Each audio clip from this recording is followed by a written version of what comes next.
ایک سکیم قائم کر رکھی ہے، ایک طریقہ کار قائم کر رکھا ہے۔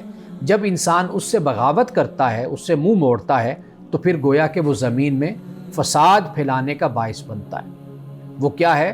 وہ یہ ہے کہ اس کائنات میں اللہ سبحانہ و تعالیٰ کا ایک قانون نافذ ہے، دیگر مخلوقات اللہ کے حکم کی پابند ہیں، اس کے مطابق اس کائنات میں وہ موجود ہوتی ہیں اور وہ چلتی ہیں۔ اسی طرح انسان کو بھی یہ حکم ہے کہ تم بھی اللہ کی فرما برداری میں رہو۔ اور پھر یہ ہے کہ اس کائنات کا ایک نظم و نسق و ضبط ہے جو اس میں قائم نظر آتا ہے۔ جب انسان اس کائنات کو ہٹاتا ہے تو گویا کہ وہ فساد کا ارتکاب کرتا ہے۔ تو یہاں پر اسی بات کو بیان فرمایا کہ زمین میں اس زمین کی اصلاح کے بعد تم فساد مت پھیلاؤ۔ ذالکم خیر لکم ان کنتم مؤمنین، یہ تمہارے لیے بہتر ہے کہ اگر تم ایمان لاتے ہو۔ اب اس کے بعد فرمایا کہ ولا تقعدوا بکل صراط توعدون وتصدون عن سبیل اللہ، کہ تم لوگ راستوں میں مت بیٹھو۔ توعدون کہ تم ڈراؤ، یا وتصدون عن سبیل اللہ، اور لوگوں کو اللہ کی راہ سے تم روکو۔ من آمن بہ وتبغونہا عوجا، ان لوگوں کو روکو کہ جو ایمان لا چکے ہیں، اور اللہ کی راہ میں کجی کو بھی مت تلاش کرو۔ یعنی وتبغونہا عوجا کہ تم اللہ کی راہ میں ٹیڑھے پن کو، یعنی اس سے مراد کیا ہے؟ یعنی توحید در حقیقت وہ راستہ ہے جو سیدھا راستہ ہے۔ اب توحید سے لوگوں کی توجہ ہٹا کر شرک کی طرف لے کر جانا یا بدعات کی خرافات کی طرف لے کر جانا، تو یہاں پر اس بات کو اس اسلوب میں بیان کیا گیا ہے۔ راستوں میں بیٹھنا یعنی ایک قوم خوشحال ہے، اس کے پاس سب کچھ ہے، اب وہ اپنی خوشحالی میں اس فخر میں مبتلا ہے کہ بھئی اس پر بس ہمارا ہی حق ہے، دنیا کے کسی اور قوم کا حق نہیں ہے۔ اگر کسی قوم کا کوئی فرد آئے گا اور وہ ہم سے کچھ لے کر جائے گا تو ہم اس کو لے کر جانے نہیں دیں گے۔ تو یہ تفاخر کی جو سوچ ہے یہ بھی قوموں میں پیدا ہو جاتی ہے۔ وہ جو وسائل پیدا کر لیتے ہیں، ان کے پاس امارت ہوتی ہے، دولت ہوتی ہے، وسائل ہوتے ہیں، وہ پھر یہی چاہتے ہیں کہ بس یہ ہماری قوم ہی اس سے فیضیاب ہو، کوئی اور قوم نہ آئے۔ اگر کوئی اور قوم آتی ہے تو پھر اس کو اس کے حق سے محروم کرتے ہیں، اس کو خوشحال نہیں ہونے دیتے، اس کو زندگی میں آگے بڑھنے کے مواقع نہیں دیتے۔ اپنی ذات والوں کو، اپنی قوم کو، اپنی نسل سے تعلق رکھنے والوں کو، اپنے خطے سے تعلق رکھنے والوں کو ہی وہ موقع مہیا کرتے ہیں۔ تو یہ رویہ حضرت شعیب علیہ السلام کی قوم کا بھی تھا، اور ہم نے پڑھا کہ حضرت لوط علیہ السلام کی قوم کا بھی یہی رویہ اور یہی سلوک تھا۔ فرمایا وَاذْكُرُوا إِذْ كُنْتُمْ قَلِيلًا فَكَثَّرَكُمْ وَانظُرُوا كَيْفَ كَانَ عَاقِبَةُ الْمُفْسِدِينَ، اور یاد کرو جب کہ تم بہت تھوڑے تھے پھر تمہیں بڑھا دیا۔ یہ اللہ سبحانہ و تعالیٰ کی بہت بڑی نعمت ہے، اس کا احسان ہوتا ہے۔ یعنی ایک قوم ہے کہ جو بدحال ہے، تنگ دست ہے، زمین میں خزانے بھی موجود ہوتے ہیں، سب کچھ ہوتا ہے، لیکن وہاں تک پہنچ نہیں ہو سکتی۔ ایک وقت آتا ہے کہ پھر خوشحالی کا زمانہ اور دور شروع ہو جاتا ہے۔ اب یہ اللہ تعالیٰ کی عنایت، اس کی نعمت، اس کا احسان ہوتا ہے کہ وہ قوم کی جو تنگ دستی اور بدحالی کی زندگی گزار رہی ہوتی ہے، پھر اللہ تعالیٰ اس قوم کو خوشحال کر دیتا ہے۔ اور یہی معاملہ حضرت شعیب علیہ السلام کی قوم کا بھی تھا، جیسے ہم نے کل اس بات کو بیان کیا کہ یہ علاقہ نقطہ اتصال بن گیا، شام سے آنے والے، عرب سے آنے والے اور دیگر ممالک سے آنے والے لوگوں کے لیے وہ تجارت کا ہب بن گیا، تو جس کی وجہ سے یہ لوگ بھی فیضیاب ہوئے اور خوشحال ہو گئے۔ اب آخر میں ایک آیت بیان کرتے ہیں، اور پھر اس کے بعد انشاءاللہ کل ہم حضرت شعیب علیہ السلام ہی کے سلسلے کو ابھی جاری رکھیں گے۔ تو فرمایا کہ ان کانا طائفۃ منکم آمنوا بالذی ارسلت بہ وطائفۃ لم یؤمنوا فاصبروا حتی یحکم اللہ بیننا، اور اگر تم میں سے ایک گروہ اس پر ایمان لایا ہے جو دے کر میں بھیجا گیا ہوں، اور ایک گروہ ایمان نہیں لایا، تو پھر کیا ہے؟ انتظار کرو یہاں تک کہ اللہ ہمارے درمیان فیصلہ کر دے، اور وہ بہتر فیصلہ کرنے والا ہے۔ یعنی اسی طرح ہی ہوا، ایک گروہ وہ جو ایمان لانے والا ہے، ایک گروہ وہ جو ایمان لانے والا نہیں ہے۔ اب جو ایمان لانے والا نہیں ہے، پیغمبر کو یہ کہا گیا کہ آپ انتظار کیجئے اور یہ بھی انتظار کریں، یعنی انتظار سے مراد یہ کہ ان کو مہلت دے دی گئی ہے کہ آیا کہ یہ پلٹتے ہیں یا واپس نہیں آتے۔ اگر نہیں پلٹتے تو پھر جب مدت پوری ہو گئی اور انتظار ختم ہو گیا تو پھر اتمام حجت قائم کر دی گئی۔ پھر وہ قوم جو ایمان لانے والی ہے، پیغمبر کو حکم ہوا کہ اپنے ان متبعین اور فرمانبرداروں کو لے کر آپ اس بستی سے، اس شہر سے آپ نکل جائیے، اور جو پیچھے بچ گئے نافرمان اور سرکش، پھر ان پر خدا کی طرف سے عذاب اترا۔ ناظرین کرام، یہاں وقت ہوا چاہتا ہے ایک بریک کا، ہمارے ساتھ رہیے۔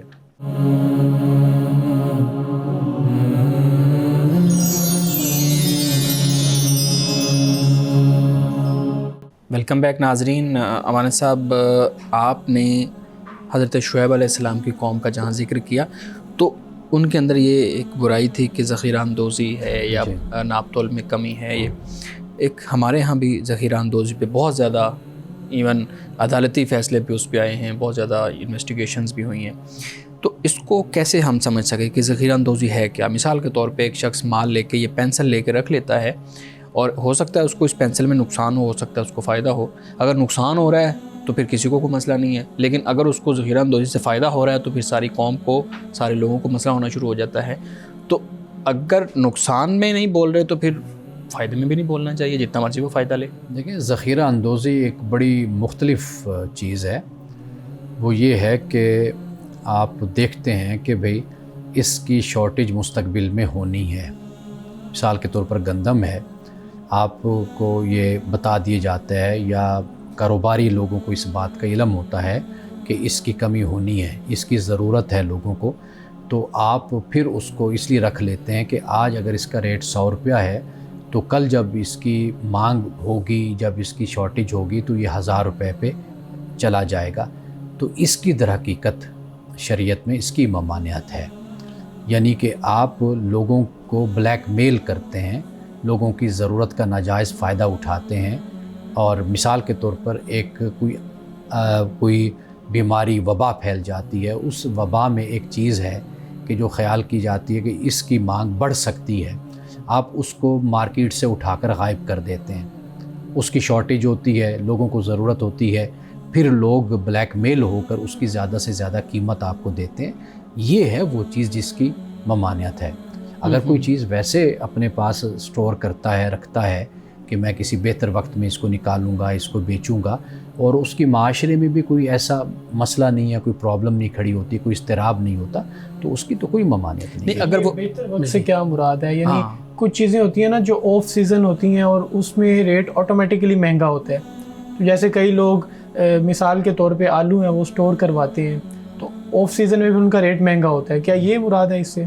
اس سے مراد یہ ہے کہ آپ مثال کے طور پر ایک چیز کو رکھ لیتے ہیں اپنے پاس، آپ کے پاس گودام ہے اور آپ اس لیے رکھ لیتے ہیں کہ آپ کی جو سیل ہے وہ بہت زیادہ ہے، آپ اپنے پاس رکھتے ہیں، آپ کا کاروبار اس سے بڑھتا ہے، تجارت بڑھتی ہے، تو آپ اس طریقے سے تو اس کو اپنے پاس رکھتے ہیں۔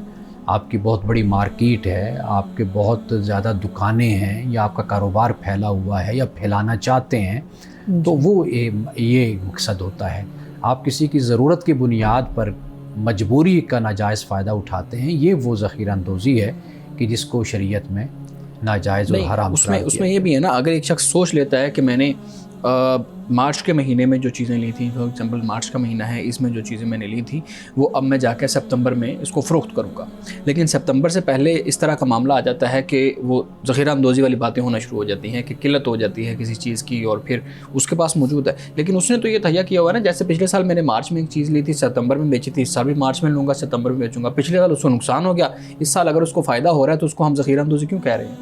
یہ بات اصل یہ ہے کہ ایک شخص کے پاس وہ مال پڑا ہوا ہے، اس کی نیت یہ ہے، ہاں اس کی نیت یہ ہے کہ میں اب ایسا ہوتا ہے کہ ایک مال ہوتا ہے جو خام مال ہوتا ہے، کچا مال ہوتا ہے، وہ اس حالت میں نہیں ہوتا کہ بھئی اس کو مارکیٹ میں رکھا جائے، وہ کہتا ہے کہ یہ ابھی تیار ہو جائے گا 6 مہینے میں، سال میں، تو پھر میں اس کو مارکیٹ میں نکالوں گا۔ اب اس نے آخر اس کے لیے ایک جگہ کو خاص کیا، اس کے لیے کچھ اس نے بجلی کا استعمال ہوا، اس کے اخراجات ہوئے، سارے اپنے معاملات کو دیکھ کر پھر اس کو اچھے موسم میں اچھے وقت میں نکال دیتا ہے، تو اس پر کوئی اس کی پابندی نہیں ہے۔ لیکن جو آپ بات یہ کہہ رہے ہیں کہ بھئی آنے والے وقت میں اگر کوئی ایسی صورت بن جاتی ہے تو اب وبا بھی پھیل گئی، ادھر سے اس کے مال کو نکالنے کا وقت بھی آ گیا، اب وہ اس کو بجائے اس کے کہ وہ اس کو اس طریقے سے نکالے کہ جس میں بلیک میلنگ آتی ہے، اس کا طریقہ کار پھر یہی ہوتا ہے کہ اس وقت کے لحاظ سے جو مناسب قیمت بنتی ہے وہ اس بنیاد پر اس کو مارکیٹ میں لے آئے. یعنی مثال کے طور پر آپ دیکھیں نا کہ ایک انجیکشن ہے, اب وہ انجیکشن 100 روپے کا ہوتا ہے, لیکن جیسے کوئی مسئلہ کھڑا ہوا وہی انجیکشن 1000 روپے پر چلا گیا, 5000 پہ چلا گیا. یہ جو طریقہ کار ہے یہ ناجائز ہے, یہ غلط ہے. صحیح. لیکن عام طور پہ ریٹس تو اسی طرح سے طے ہو رہے ہوتے ہیں. اگر چیز کی ڈیمانڈ زیادہ ہے اور وہ مل نہیں رہی اتنی ڈیمانڈ میں, تو اس کا ریٹ آٹومیٹکلی بڑھ جائے گا. یہ تو یعنی ہم فکس کر ہی نہیں سکتے, تو طے اسی طرح سے ہوتے ہیں. میں نے جو بات آپ کے سامنے رکھی نا کہ جہاں پر کوئی اخلاقی خرابی آتی ہے, جہاں پہ کسی کا استحصال آتا ہے, بلیک میلنگ آتی ہے, کسی کے ساتھ ظلم آتا ہے, تو وہاں پر اس چیز کی ممانعت. ایک روٹین کی لائف میں مارکیٹ کا اوپر نیچے ہونا یہ بالکل مختلف چیز ہوتی ہے. صحیح. مثال کے طور پہ امان صاحب تھوڑا سا میں اس کو سمجھنا چاہ رہا ہوں, بلال صاحب آپ بھی میرے اس میں تائید کیجیے گا اگر کوئی بات ایسی ہوئی تو. پچھلے سال گندم کی وجہ سے لوگوں کو نقصان ہوا, بہت زیادہ نقصان ہوا, ریٹ نہیں ملا, لوگوں نے رکھی 6 ماہ رکھی گھر میں اور پھر اس کو خراب کر کے بیچ دیا. اس سال لوگوں نے گندم نہیں لگائی, اور اگر گندم کا قحط وہ پڑ جاتا ہے, اور اگر میں نے 10 ایکڑ گندم لگائی ہوئی اور میں اس کو 100 بوری رکھ لیتا ہوں, تو کیا یہ ذخیرہ اندوزی ہوگی یا نہیں ہوگی؟ کیونکہ پچھلے سال میرا نقصان اتنا ہوا, مجھے نہ گورنمنٹ نے سپورٹ کیا, نہ کسی ادارے نے سپورٹ کیا, نہ کسی اور نے سپورٹ کیا. اس سال اگر میں رکھتا ہوں تو مجھے گورنمنٹ کیوں پکڑے گی؟ اب معاملہ ہے خود اس انسان پر کہ اس نے اپنی چیز کے بارے میں کیا فیصلہ کرنا ہے.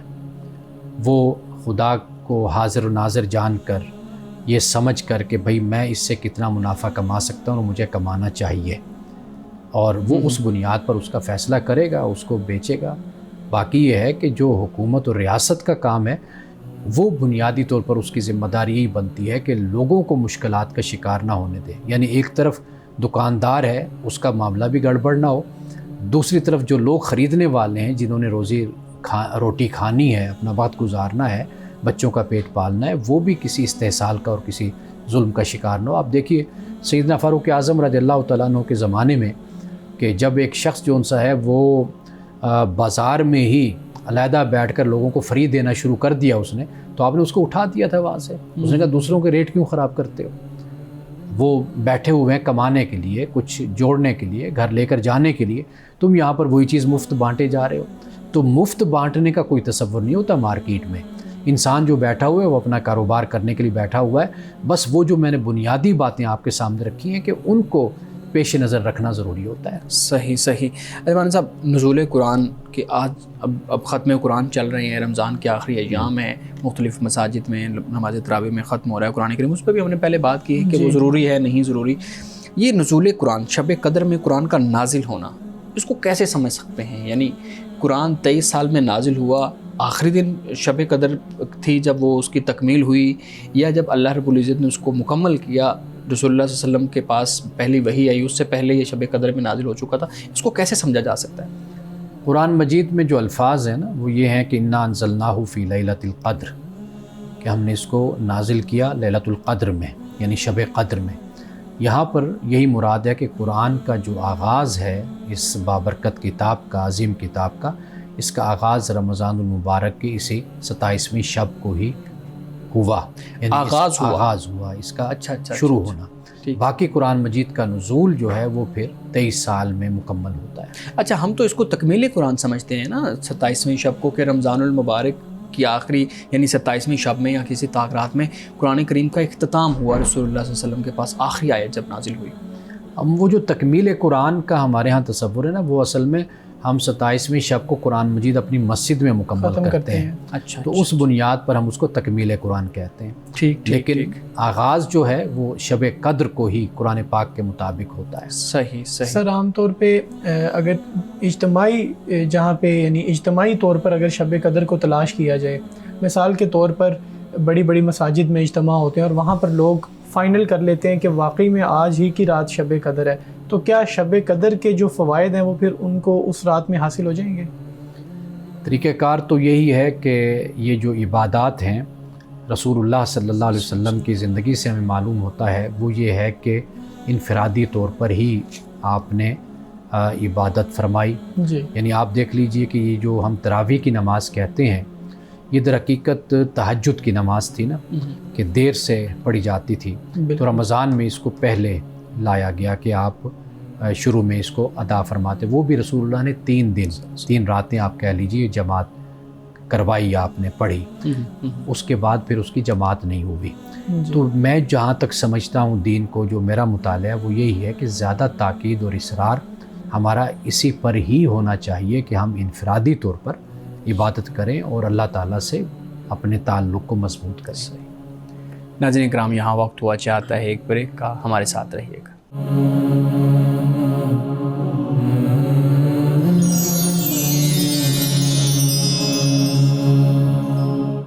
پروگرام میں ایک دفعہ پھر خوش آمدید. جی بلال، آپ سوال کرے تھے. سر پچھلے ہی سوال کا وہ جزء جو رہ گیا تھا، یہ بتائیے گا کہ شب قدر کو اگر 10 15 20 لوگ مل کر ڈیسائیڈ کر لیتے ہیں کہ یہ شب قدر ہے، اب جو اس کے ہمیں نشانیاں ملتی ہیں ان نشانیوں سے یہ ڈیسائیڈ کرتے ہیں، تو پھر جو شب قدر کے فوائد ہیں وہ کیا ان کو مل جائیں گے؟ جو عبادات کرنے سے فوائد ملتے ہیں باقی جو ذکر ہیں. دیکھیے، شب قدر جب ہے وہ تو تبھی ہوگی. 5 10 50 100 2000 10,000 لوگ بیٹھ کر ڈیسائیڈ کرنا چاہیں تو یہ ان کا معاملہ نہیں ہے. یہ اللہ تعالیٰ کا فیصلہ ہے کہ کون سی رات شب قدر، یعنی قدر کی رات کون سی ہے، لیلۃ القدر کون سی ہے، وہ اللہ سبحانہ و تعالیٰ بہتر جانتا ہے. ہمیں جس بات کا حکم ہے وہ یہ ہے کہ ہم عبادت کریں، اللہ تعالیٰ سے التجا کریں، ہم روئیں، دعا کریں اللہ تعالیٰ سے. یہ ہمیں اس بات کا حکم ہے. باقی یہ ہے کہ اگر کوئی شب قدر کو پاتا ہے یا وہی شب قدر ہوتی ہے جب انسان اللہ سے مانگ رہا ہے، تو وہ اللہ اس کو ضرور اپنی رحمتوں سے اور اپنی نعمتوں سے اس کو نوازتا ہے. وہ اس کے ہاں تنگ دلی نہیں ہے، تنگی نہیں ہے، اس کے ہاں وسعت ہی وسعت ہے. وہ لوگوں کو جتنا چاہے وہ نوازے. صحیح. مولانا صاحب، ہمارے ناظرین کے سوالات بھی ہیں، بڑے انٹرسٹنگ سوالات ہمیں آج کل آ رہے ہیں، تو میں آپ کے سامنے رکھتا ہوں. پوچھتے ہیں جی، میں شادی شدہ ہوں اور میری پہلی جو بیوی ہے انہوں نے مجھے اجازت دے دیا کہ میں دوسری شادی کر سکوں، لیکن میری والدہ نہیں مان رہی، تو اب کیا میں والدہ کی نافرمانی کر کے دوسری شادی کر سکتا ہوں؟ دیکھیے، والدین کے ساتھ حسن سلوک سے پیش آنے کی ہمیں تلقین ہے. اطاعت جو ہے وہ غیر مشروط اطاعت وہ اللہ اور اس کے رسول کی ہے. یا ایھا الذین آمنوا اطیعوا اللہ واطیعوا الرسول. تو یہاں پر اللہ تعالیٰ نے اطیعوا اللہ واطیعوا الرسول فرمایا، اللہ اور رسول کی اطاعت کرو ایمان والو. ٹھیک ہے نا جی. تو لہٰذا غیر مشروط اطاعت اللہ اور اس کے رسول کی ہے. جہاں تک والدین کا معاملہ ہے، ان کے ساتھ حسن سلوک کا رویہ اختیار کرنا چاہیے، محبت پیار کا اختیار کرنا چاہیے. اگر ایک انسان یہ سمجھتا ہے، ایک مرد، کہ بھئی میں شادی کرنا چاہتا ہوں، میرے اپنے وجوہات ہیں، کچھ اسباب ہیں، کچھ ریزنز ہیں، جس بنیاد پر وہ یہ قدم اٹھاتا ہے اور وہ عدل اور انصاف کے تقاضوں کو بھی پورا کر رہا ہے، تو اس کو پھر پورا حق ہے کہ وہ اس پر عمل کر سکتا ہے. باقی والدہ کی جو فرما برداری یا حسن سلوک ہے وہ معاملہ ان کے ساتھ رکھیں. سر میں نے دیکھا ہے عام طور پہ مسجدوں میں جب طاق رات ہوتی ہے تو نوجوان آتے ہیں مساجد میں، لیکن وہ ساری رات یا تو باتیں کرتے ہیں یا پھر ویسے ان کو بیٹھنا اچھا لگتا ہے تو ساری رات اپنی مسجد میں گزار دیتے ہیں. تو مساجد میں اس طرح عبادت نہ کرنا بلکہ ویسے ہی بیٹھے رہنا، یا پھر اس میں آپ شامل کر لیں کہ باتیں بھی کرتے رہنا، تو کیا یہ بھی ان کے ثواب میں اضافے کا باعث بنے گا یا کمی کا باعث بنے گا؟ دیکھیے، بہترین طریقہ وہی ہے کہ جو سنت سے ہمیں معلوم ہوتا ہے. تہجد ہے، قرآن کی تلاوت ہے، قیام ہے، یہ سارا کچھ بہترین طریقہ یہ ہے. اگر وہ بیٹھے ہوئے ویسے ایسی گفتگو کر رہے ہیں جو دین سے ہی متعلق ہے یا دین سے متعلق نہیں ہے، ویسے بات کر رہے ہیں لیکن وہ خلاف شرع خلاف دین نہیں ہے، تو اللہ تعالیٰ ضرور ان کو ان کی گفتگو ان کے کام کے مطابق ضرور اجر عطا فرمائے گا. تو یہ تو ابھی آپ کا نقطہ نظر ہے نا، لیکن عام طور پہ میں نے یہ دیکھا ہے، آبزرو کیا ہے کہ مساجد میں اس طرح کے جو لوگ آتے ہیں ان کے ساتھ باقاعدہ طور پہ غصے سے پیش آیا جاتا ہے. جو مساجد کے بزرگ ہیں وہ ان کو بعض اوقات بھگا دیتے ہیں وہاں سے کہ تم لوگ نکلو یہاں سے، حالانکہ ان کی وجہ سے کوئی دوسرے لوگ اس طرح سے ڈسٹرب نہیں ہو رہے ہوتے. تو لوگوں کا پھر رویہ کس طرح سے بدلا جائے کہ وہ اگر کوئی مسجد میں بیٹھ کے ایسا کوئی کام کرتا ہے، کوئی بات کرتا ہے، تو اسے کرنے دینی چاہیے. ہمارے یہاں بعض لوگوں کو بڑا تقوی کا حیضہ بھی ہوتا ہے جی، تو وہ تدین جسے کہتے ہیں، متدین ہونے کا وہ زیادہ کچھ اس کا اظہار بھی کرتے ہیں. اصل معاملہ یہ ہے کہ وہ خدا کا گھر ہے. بالکل. بس کوئی غیر اخلاقی حرکت، کوئی ایسا کام، کوئی ایسی گفتگو نہیں ہونی چاہیے کہ جو اس کے تقدس کے خلاف ہو. باقی نوجوان آئیں، بیٹھیں اور بیٹھ کر جو گفتگو کرتے ہیں وہ ضرور کریں.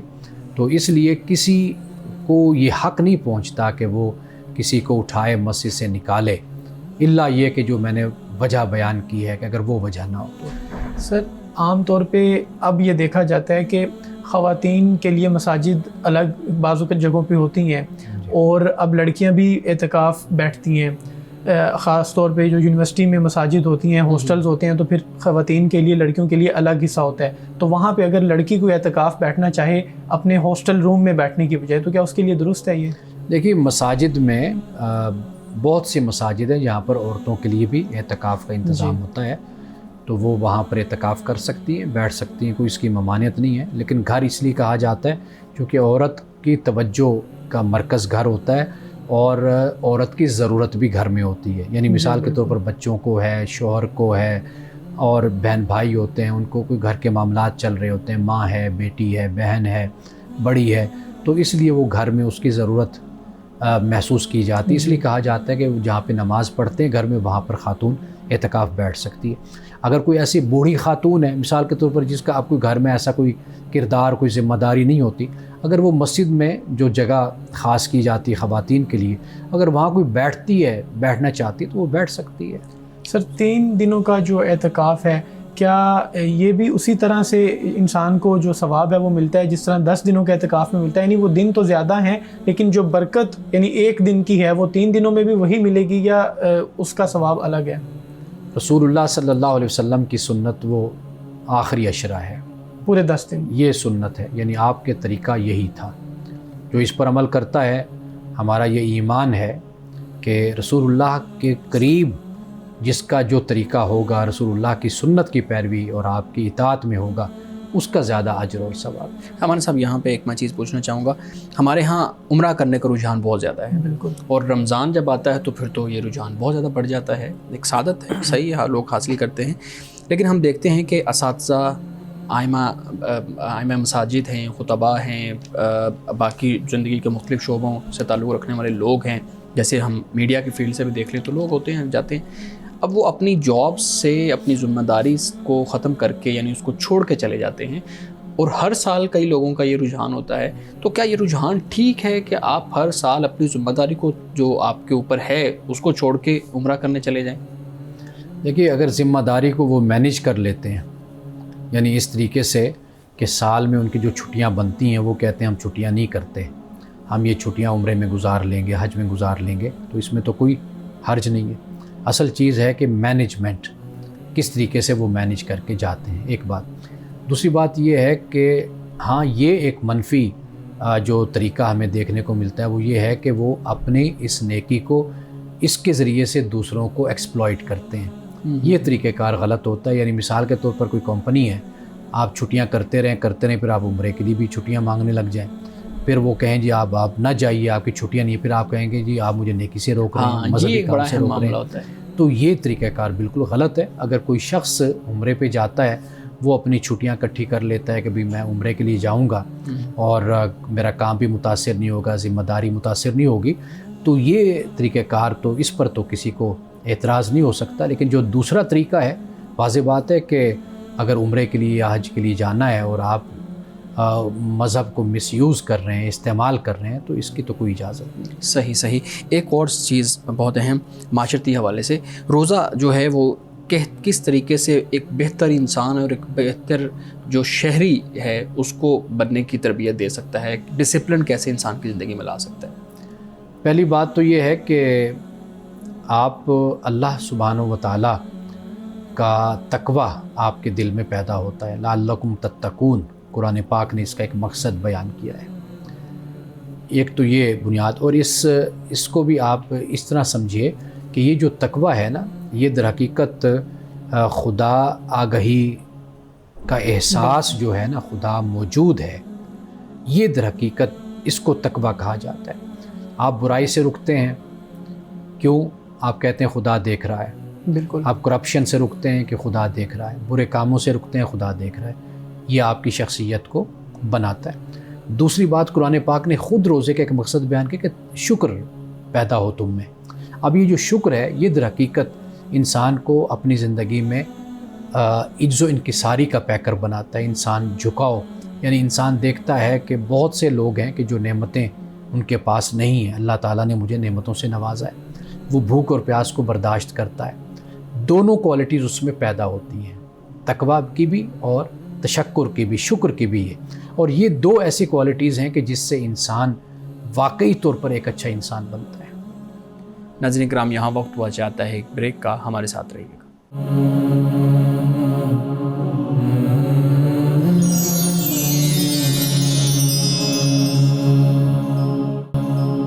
پروگرام میں ایک دفعہ پھر خوش آمدید.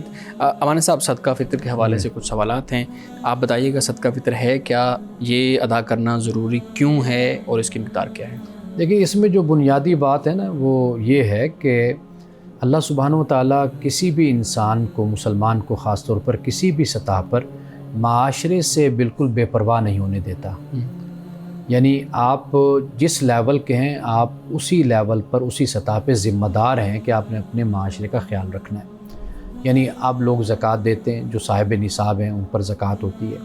اب اس سے نچلے درجے پر آ جائیں کہ بے شک ان پر زکوٰۃ تو فرض نہیں ہوتی, لیکن کم از کم ایسا ہے کہ وہ اپنے گھر میں اچھا کھاتے پیتے ہیں, گزارا کرتے ہیں اور معمول کی زندگی گزارتے ہیں, تو ان کو بھی صدقہ فطر دینا ہے, ان پر بھی لازم ہے. یعنی یہ بڑی فلسفی ہے اگر ہم اس پر غور کریں نا, کہ کسی نہ کسی سطح پر آپ بھی ذمہ دار ہیں, میں بھی ذمہ دار ہوں, یہ بھی ذمہ دار ہیں. کوئی یہ نہیں کہہ سکتا کہ جی میں تو بالکل ہی ذمہ دار نہیں بنتا. تو کہیں نہ کہیں درجے پر ہماری یہ ذمہ داری عائد ہوتی ہے. ہم میں سے اگر کسی پر زکوٰۃ فرض نہیں ہے تو جو بھی حالت ہماری مالی ہوگی اس حساب سے, یعنی صدقہ فطر کا کہا کہ بھئی تم نے دینا ہے. اب صدقہ فطر گندم کے حساب سے بھی دیا جاتا ہے, وہ 200-400 روپے بن جائے گا. کشمش کے حساب سے بھی ہوتا ہے اور منقع کے حساب سے ہوتا ہے. اس کو اگر یعنی یہ وہ ساری چیزیں ہیں جو رسول اللہ صلی اللہ علیہ وسلم نے بیان فرمائی ہیں, بتایا ہے, یعنی جو ہمیں معلوم ہوتا ہے. یعنی مثال کے طور پر ایک شخص ہے کہ جو کھانے جاتا ہے تو بیٹھ کر وہاں پر وہ ہزاروں روپے کا کھانا کھا کر آ جاتا ہے, لیکن جب صدقہ فطر دینے پہ آئے گا تو وہ پھر 200 روپے دے رہا ہوگا. یہ نہیں ہے. پھر اس شخص کو چاہیے کہ وہ کشمش, منقع, یہ جو ہائی ریٹ اچھے کھجور ہے جیسے, اس حساب سے وہ پھر صدقہ فطر ادا کرے. کم ہوتا ہے کہ جو عام معمول کے مطابق زندگی گزارتے ہیں, زیادہ مہنگے کھانے, لیوشلی لائف ان کی نہیں ہے, تو چلے وہ کم از کم یہ ہے کہ 200-300-400 جو علماء مقرر کر دیتے ہیں اس کے مطابق پھر ان کو ادا کرنے چاہیے. مان صاحب, آج کے حدیث مبارک کا بیان کیجیے. آج کی حدیث حضرت عبداللہ ابن عباس رضی اللہ تعالیٰ عنہ سے روایت ہے. فرماتے ہیں کہ رسول اللہ صلی اللہ علیہ وسلم نے فرمایا کہ جو شخص میری امت کے عام بگاڑ کے زمانے میں میرے طریقے پر چلے گا اس کو 100 شہیدوں کے برابر اجر اور انعام ملے گا. یعنی رسول اللہ صلی اللہ علیہ وسلم یہ فرما رہے ہیں کہ میری امت میں کوئی بدعات پیدا ہو جاتی ہیں, خرافات پیدا ہو جاتی ہیں, دین سے دوری کا رواج پیدا ہو جاتا ہے, تو ایسے دور میں اگر کوئی شخص میرے طریقے پر قائم رہتا ہے, یعنی دین کے طریقے پر قائم رہتا ہے, تو ایسے شخص کو 100 شہیدوں کے برابر اجر اور انعام دیا جائے گا. ناظرین کرام, اس دعا کے ساتھ اپنے پروگرام کا اختتام کریں گے. اللہ رب العزت حسن کلام اور تاثیر کلام عطا فرمائے, ہماری زبان کی گروں کو کھول دے اور سننے والوں تک خیر کا پیغام پہنچے. اجازت دیجیے, خدا حافظ.